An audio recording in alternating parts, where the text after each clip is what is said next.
सोडून कायमचा परत कधी न येण्यासाठी चाललो मी सत्या, चाललो. ह्याच्यावर काहीच परिणाम पडना.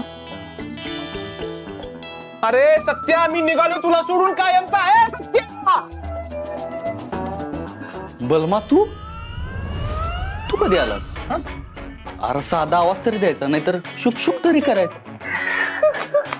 येडाय मी मगापासून बोंबलं सगळं हवेतच गेलं वाटतं, डोक्यात काही घुसलंच नाही. अरे भावा, आज काय किस्सा घडला तुला काय सांगू मी. काय झालं सांग. अरे काय झालं, मी आणि वाघमारे बाईकवर जात होतो. झालं किती करून ऍडमिशन झालंय ना, निघा आता. ह्या कोण? या पोलीस आहेत, प्रोटेक्शन साठी माझ्या सोबत आहेत. आणि ह्याची बायको आहे लग्नाची. आणि वाघमारेंनी स्वतः त्या पोरींसमोर सांगितलं की त्या माझ्या बायको आहेत.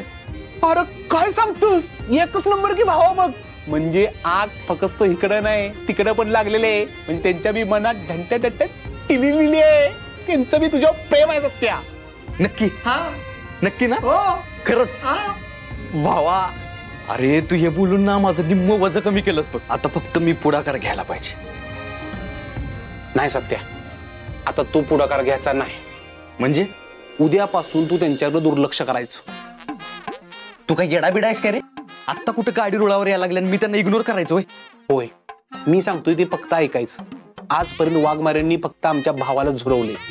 आता झुरणं काय असं त्यांना कळालं पाहिजे. अरे पण अरे नाही, पर नाही, तर नाही, मरण नाही, कायच नाही. मी सांगतो तेवढंच करायचं. हा समजलं? ढंडा लिहिलेली.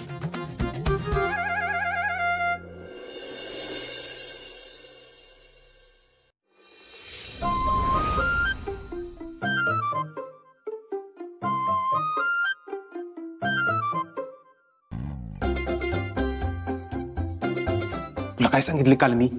इग्नोर म्हणजे फुल इग्नोर करायचं. काय? चल बस बस इथं.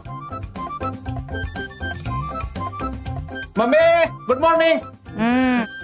Morning good.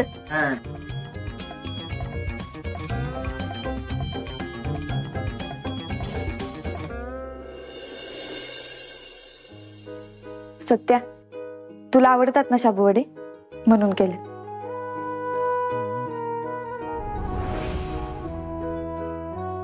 खाऊन सांग कसे झाले.